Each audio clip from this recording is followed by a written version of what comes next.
কৃষ্ণা।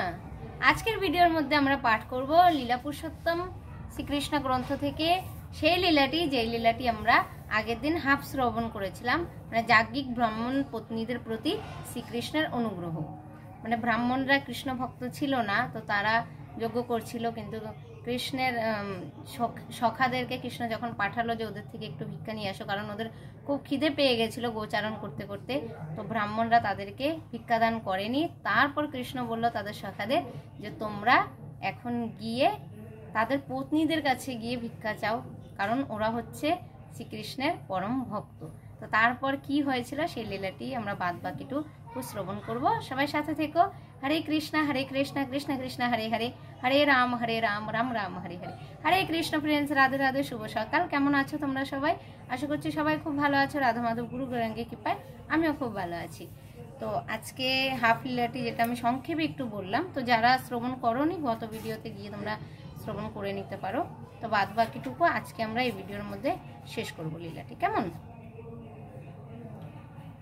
তো দ্বিজ পত্নীদের কাছে যখন গিয়েছিল কৃষ্ণের সখারা, যখন বলল যে কৃষ্ণের খুব ক্ষুধা পেয়েছে কৃষ্ণ বলরামের, তো তারা খেতে চাইছে, তোমাদের থেকে খাওয়ার চেয়েছে, তো আমরা নিতে এসেছি। তো দ্বিজ পত্নীরা তো কৃষ্ণ ভক্ত ছিল, তো তারা যখন শুনলো যে তাদের কৃষ্ণ ক্ষুধার্ত হয়ে রয়েছে, তখন তারা যত সব ওই ওনার স্বামীরা যে যজ্ঞগুলো করছিল, যজ্ঞের জন্য তো অনেক রকমের আয়োজন করা হয়েছিল, রান্না করা হয়েছিল অনেক আইটেম, তো সেইগুলো ওনারা বেঁধে কৃষ্ণ বলরামের ক্ষুধা মেটাতে বেরিয়ে পড়ছিল। কিন্তু বাড়ির যারা ওনাদের শ্বশুর ছিল, তারপরে মানে স্বামী ছিল, তো তারা বাধা দিচ্ছিল যে না যেতে দেওয়া হবে না, কিন্তু ওরা কোনো বাধা মানেনি। ওরা খাবারগুলো নিয়ে কৃষ্ণ বলরামের কাছে পৌঁছে গেছে আর গিয়ে তাদেরকে জড়িয়ে ধরেছে। তারপরে কি হচ্ছে এটা আমরা শ্রবণ করব। তো দ্বিজপত্নীরা উজ্জ্বল পীতবসন পরিহিত শ্রীকৃষ্ণকে দেখলেন। গলায় তার অতি সুন্দর বনফুলের মালা এবং মাথায় ময়ূরপুচ্ছর শোভা পাচ্ছে। ধাতু এবং প্রবাল দ্বারা নটবর বেশে সজ্জিত হয়ে তিনি দাঁড়িয়ে আছেন।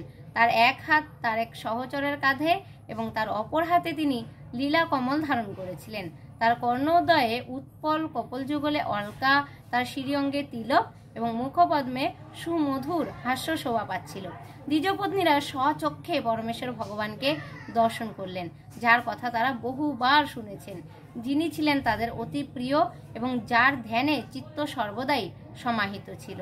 এখন তারা তার মুখামুখি হয়ে তাকে দর্শন করলেন এবং তাদের নয়ন পথ দিয়ে শ্রীকৃষ্ণ তাদের হৃদয়ে প্রবেশ করলেন। তারা প্রাণ ভরে শ্রীকৃষ্ণকে আলিঙ্গন করতে লাগলেন এবং তার ফলে তাদের বিরহ বেদনা বিদূরিত হলো। মহান ঋষিরা যেমন পরমাত্মাকে আলিঙ্গন করে আনন্দে আত্মহারা হয়ে বাইরের কিছুই গ্রাহ্য করে না, তেমনি তারাও শ্রীকৃষ্ণকে আলিঙ্গন করে আনন্দে আত্মহারা হয়ে গিয়েছিলেন। পরমাত্মা রূপে সকলের হৃদয়ে বিরাজমান শ্রীকৃষ্ণ জানতেন যে তারা তাদের আত্মীয় স্বজন, পিতা, পতি, ভাই, বন্ধু সকলের নিষেধ সত্ত্বেও এবং নানা রকম গৃহকর্ম সত্ত্বেও তার কাছে এসেছিলেন। তারা কেবল তাদের প্রাণনাথকে দর্শন করতে এসেছিলেন। ভগবত গীতায় কৃষ্ণের নির্দেশ সর্বধর্মান পরিত্যাজ্য মামেকং শরণং ব্রজ, অর্থাৎ সব রকমের ধর্ম এবং কর্তব্য আদি পরিত্যাগ করে শ্রীকৃষ্ণের শরণাগত হওয়াটাই হচ্ছে পরম ধর্ম। তারা সেই নির্দেশই অনুসরণ করছিলেন। প্রকৃতপক্ষে দ্বিজপত্নীরা সর্বত্রভাবে ভগবত গীতার নির্দেশ পালন করেছিলেন। এখানে একটা বিষয় দ্রষ্টব্য, শ্রীকৃষ্ণ যদিও দ্বিজপত্নীদের হৃদয়ে প্রবেশ করেছিলেন এবং তারা তাকে আলিঙ্গন করে তার মধ্যে আত্মহারা হয়ে যাওয়ার দিব্য আনন্দ অনুভব করেছিলেন, কিন্তু তা হলেও পরমেশ্বর ভগবান শ্রীকৃষ্ণ তার স্বরূপ হারিয়ে ফেলেননি এবং সেই দ্বিজপত্নীরাও তাদের স্বরূপ হারিয়ে ফেলেননি। ভগবান এবং দ্বিজপত্নীদের উভয়ের সত্তাই বর্তমান ছিল, যদিও তারা ভগবানের সঙ্গে তাদের অস্তিত্বের একত্ব অনুভব করেছিলেন। প্রেমিকা যখন সব রকমের স্বার্থ ত্যাগ করে প্রেমিকের কাছে আত্মনিবেদন করে, তখন সেটাও হচ্ছে এক রকমের একত্ব। এই একত্বের অনুভূতি সম্বন্ধে শিক্ষা দিয়ে শ্রী চৈতন্য মহাপ্রভু শিক্ষাষ্টকে বলেছেন, যথা তথা বা বিদ্যুধাতু লম্পট মত প্রাণ নাথস্তু সয়েব না পড়ো। শ্রীকৃষ্ণ হচ্ছেন সম্পূর্ণ স্বাধীন, তিনি তার ইচ্ছা মতো যা কিছু করতে পারেন, কিন্তু ভক্ত সর্বদাই তার ইচ্ছার অধীন। ভগবানের চরণে এই যে প্রপত্তি, এটাই হচ্ছে একত্ব বা দ্বিজপত্নীরা যা দ্বিজপত্নীরা শ্রীকৃষ্ণের প্রতি তাদের ভালোবাসার মাধ্যমে প্রদর্শন করেছিলেন। শ্রীকৃষ্ণ তাদের আহ্বান করে বললেন, হে দ্বিজপত্নীগণ, তোমরা সকলেই অত্যন্ত সৌভাগ্যবতী এবং আমি তোমাদের স্বাগত জানাই। দয়া করে আমাকে বলো, আমি তোমাদের জন্য কি করতে পারি। তোমাদের আত্মীয় স্বজন, পিতা, পতি, ভাই, এদের সকলের নিষেধ উপেক্ষা করে তোমরা যে এখানে আমাকে দর্শন করতে এসেছো, তা তোমাদের সঙ্গতই হয়েছে। যিনি তা করেন তিনি জানেন কিসে তার যথার্থ মঙ্গল হবে, কেননা ভক্তি সহকারে আমার প্রতি অহৈতুকী এবং অপ্রতিহত সেবাই জীবের যথার্থ মঙ্গল সাধন করে। শ্রীকৃষ্ণ এখানে প্রতিপন্ন করেছেন যে জীবনের পরম পূর্ণতা হচ্ছে তার শরণাগত হওয়া।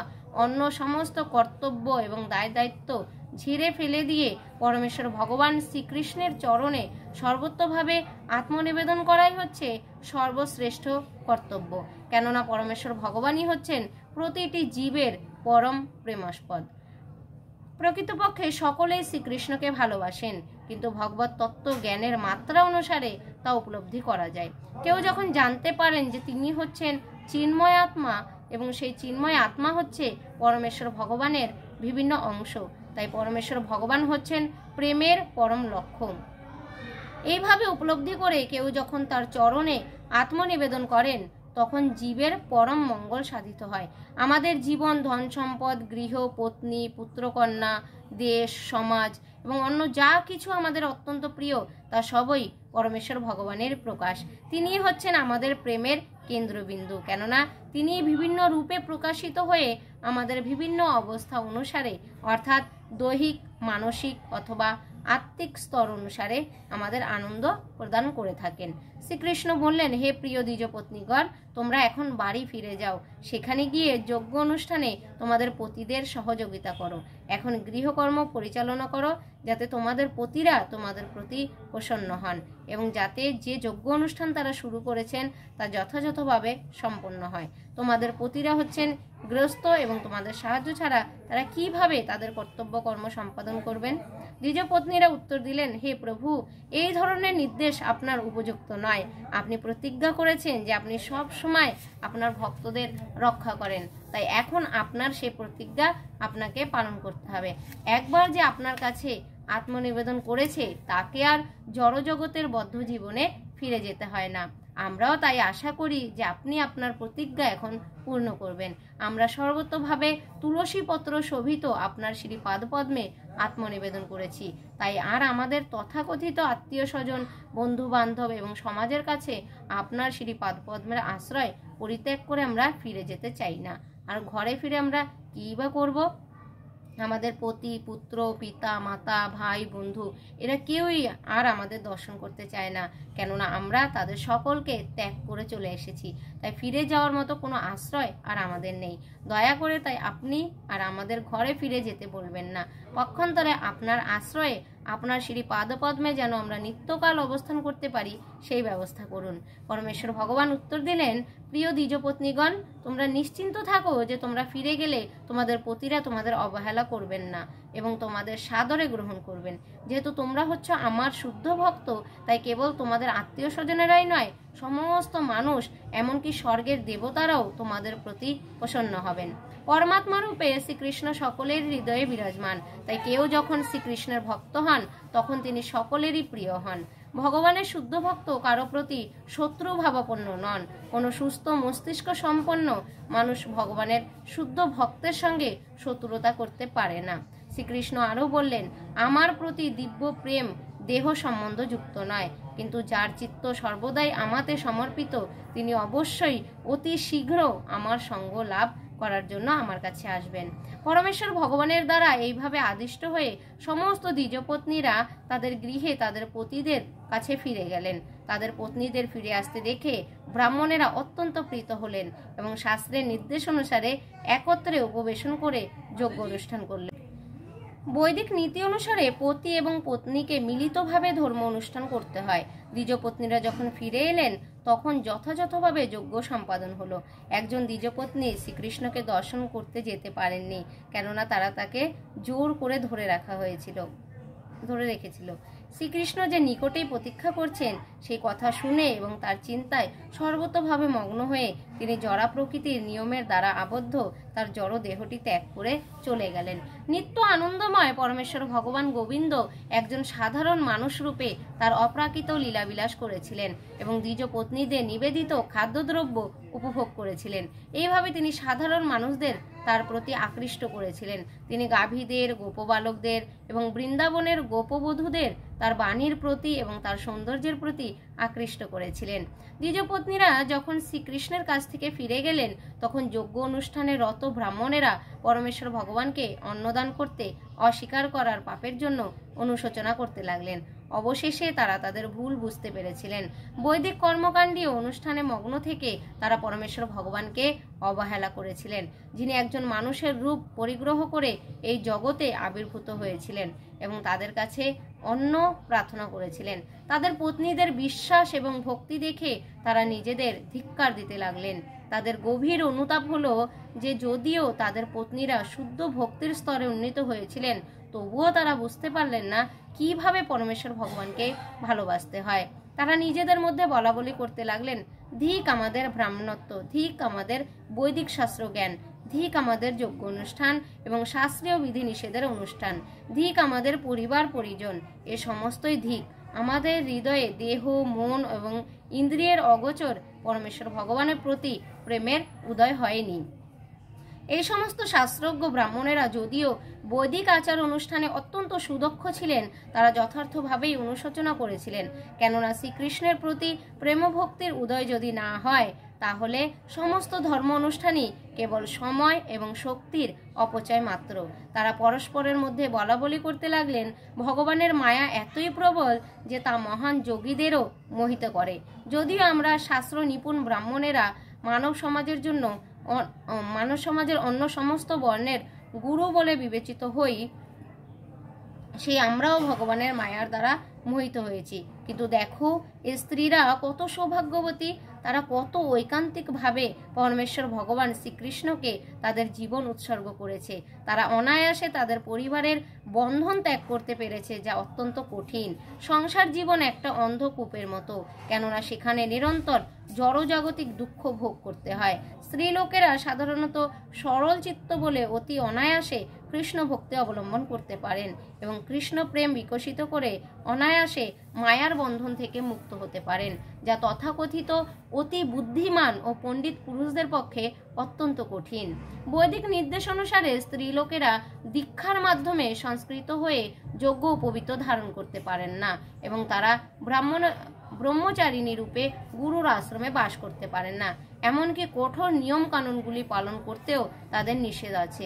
আর তারা তত্ত্বদর্শন বা আত্ম উপলব্ধি সম্বন্ধে আলোচনা করতেও সুদক্ষ নন। প্রকৃতগতভাবেও তারা বিশেষ পবিত্র নন এবং শুভ কর্ম অনুষ্ঠানের প্রতিও তারা বিশেষ আকৃষ্ট নন। তাই ব্রাহ্মণেরা বিস্ময় ভরে বললেন, কি আশ্চর্য, তারা যোগেশ্বর শ্রীকৃষ্ণের প্রতি দিব্য প্রেম লাভ করেছে। তাদের ভক্তি বলে এবং তাদের সুদৃঢ় বিশ্বাসের ফলে তারা আমাদের সকলকে ছাড়িয়ে গেছে। জড়জাগতিক জীবনের প্রতি অত্যন্ত আসক্ত হয়ে আমরা বুঝতে পারিনি জীবনের যথার্থ উদ্দেশ্য কি। যদিও সকলেই মনে করে যে আমরা হচ্ছি সমস্ত সংস্কৃতির ধারক ও বাহক। গোপবালকেরা আমাদের কৃষ্ণ ও বলরামের কথা জানিয়েছিল, কিন্তু তাদের কথা আমরা শুনিনি। আমরা এখন বুঝতে পারছি যে পরমেশ্বর ভগবান তার সখাদের পাঠিয়ে আমাদের কাছ থেকে অন্ন ভিক্ষা করে আমাদের প্রতি কৃপা প্রদর্শন করতে চেয়েছিলেন। নয়তো আমাদের কাছে তাদের পাঠাবার তার কি প্রয়োজন ছিল? তিনি কেবল তার ইচ্ছা শক্তির দ্বারাই তাদের ক্ষুধার নিবৃত্তি করতে পারতেন। শ্রীকৃষ্ণ তার জীবন ধারণের জন্য গো পালন করছিলেন। এই কথা শুনে কেউ যদি কৃষ্ণের স্বয়ং সম্পূর্ণতা অস্বীকার করেন অথবা কেউ যদি মনে করেন যে তিনি খাওয়ার চেয়ে পাঠিয়েছিলেন বলে তিনি সত্যি সত্যিই ক্ষুধার্ত ছিলেন, তাহলে তাদের এটা বিবেচনা করা উচিত যে লক্ষ্মী সর্বদাই শ্রীকৃষ্ণের সেবায় রত। ভগবানকে সেবা করার ফলেই চঞ্চলা লক্ষ্মী অচঞ্চলা হন। ব্রহ্মসংহিতা আদি বৈদিক শাস্ত্রে বলা হয়েছে যে শত সহস্র লক্ষ্মী সম্ভ্রম ভরে ভগবানের ধামে ভগবানের সেবা করছেন। তাই কেউ যদি মনে করেন যে শ্রীকৃষ্ণ অভাবে পড়ে ব্রাহ্মণদের কাছে ভিক্ষা করেছিলেন, তাহলে সেটা তার অজ্ঞাত ছাড়া আর কিছুই নয়। প্রকৃতপক্ষে তিনি এই ছলনা করেছিলেন যাতে শুদ্ধ ভক্তি সহকারে তারা তাকে গ্রহণ করতে পারে। তা ছিল তাদের প্রতি তার অহৈতুকী কৃপারই প্রকাশ। বৈদিক যজ্ঞ অনুষ্ঠানের সমস্ত সামগ্রী, উপযুক্ত স্থান, উপযুক্ত কাল, পৃথক দ্রব্য, বৈদিক মন্ত্র, যজ্ঞ অনুষ্ঠান, ঋত্বিক, অগ্নি, দেবতা, যজমান এবং ধর্ম, এই সবই শ্রীকৃষ্ণকে জানবার জন্য। কেননা শ্রীকৃষ্ণ হচ্ছেন পরমেশ্বর ভগবান, তিনি হচ্ছেন পরমেশ্বর ভগবান বিষ্ণু, তিনি হচ্ছেন সমস্ত যোগীদার ঈশ্বর। ব্রাহ্মণেরা বললেন, যেহেতু তিনি যদুকুলে একজন শিশুরূপে আবির্ভূত হয়েছেন, তাই মূর্খ আমরা জানতে পারলাম না যে তিনিই হচ্ছেন পরমেশ্বর ভগবান। কিন্তু তা সত্ত্বেও আমরা গর্ব অনুভব করছি, কেননা আমাদের পত্নীরা এত উন্নত যে তারা আমাদের গোড়ামি সত্ত্বেও ভগবানের প্রতি শুদ্ধ ভক্তি লাভ করেছে। তাই আমরা পরমেশ্বর ভগবান শ্রীকৃষ্ণের পাদপদ্মে শ্রদ্ধাবনত প্রণতি জানাই, যার মায়া শক্তির প্রভাবে আমরা সকাম কর্মে মগ্ন হয়ে আছি। তাই আমরা ভগবানের কাছে প্রার্থনা করি তিনি যেন কৃপা পরবশ হয়ে আমাদের ক্ষমা করেন, কেননা আমরা তার বহিরঙ্গ শক্তির প্রভাবে মোহিত হয়ে পড়েছি। আমরা তার অপ্রাকৃত মহিমা না জেনে তার আদেশ অমান্য করেছি। এইভাবে ব্রাহ্মণেরা তাদের পাপ কর্মের জন্য অনুশোচনা করতে লাগলেন। তারা শ্রীকৃষ্ণকে তাদের প্রণতি জানাবার জন্য তার কাছে যেতে ইচ্ছা করলেন, কিন্তু কংসের ভয়ে ভীত হয়ে তারা যেতে পারলেন না। পক্ষান্তরে বলা যায়, ভক্তিযুক্ত সেবার মাধ্যমে সর্বতোভাবে পবিত্র না হয়ে পরমেশ্বর ভগবানের চরণে আত্মনিবেদন করা অত্যন্ত কঠিন। সেই সম্পর্কে সর্বশাস্ত্র বিশারদ ব্রাহ্মণ এবং তাদের পত্নীরাই হচ্ছে একটা জ্বলন্ত দৃষ্টান্ত। দ্বিজ পত্নীরা যেহেতু শুদ্ধ ভক্তির দ্বারা অনুপ্রাণিত হয়েছিলেন, তাই তারা কোনো রকম প্রতিবন্ধকের পরোয়া করেননি। তারা তৎক্ষণাৎ শ্রীকৃষ্ণের দিকে ছুটে গিয়েছিলেন। কিন্তু ব্রাহ্মণেরা ভগবানের পরমেশ্বরত্ব সম্বন্ধে অবগত হওয়া সত্ত্বেও এবং তার প্রতি তাদের অপরাধের জন্য অনুশোচনা করা সত্ত্বেও কংসের ভয়ে ভীত হয়ে তারা তার কাছে যেতে পারলেন না, কেননা তারা জড় সুখ ভোগের প্রতি অত্যন্ত আসক্ত ছিলেন। হরি বল। ইতি লীলা পুরুষোত্তম শ্রীকৃষ্ণ গ্রন্থের যাজ্ঞিক ব্রাহ্মণ পত্নীদের প্রতি শ্রীকৃষ্ণের অনুগ্রহ নামক ত্রয়োবিংশতি অধ্যায়ের ভক্তি বেদান্ত তাৎপর্য সমাপ্ত হলো। এই লীলাটি শ্রবণ করে কেমন লাগলো জানাতে ভুলো না। ভালো লাগলে লাইক শেয়ার কমেন্ট করে পাশে থেকো। হরে কৃষ্ণ কৃষ্ণ কৃষ্ণ হরে হরে, হরে রাম রাম রাম হরে হরে। লীলা পুরুষোত্তম শ্রীকৃষ্ণ গ্রন্থ পাঠ কি জয়। তো আজকের ভিডিও এখানে শেষ করছি। সবাই ভালো থাকবে, সুস্থ থাকবে, কৃষ্ণ ভাবনাময় থাকবে। হরে কৃষ্ণ, রাধে রাধে। দেখা হচ্ছে পরে নেক্সট ভিডিওতে। হরি বল।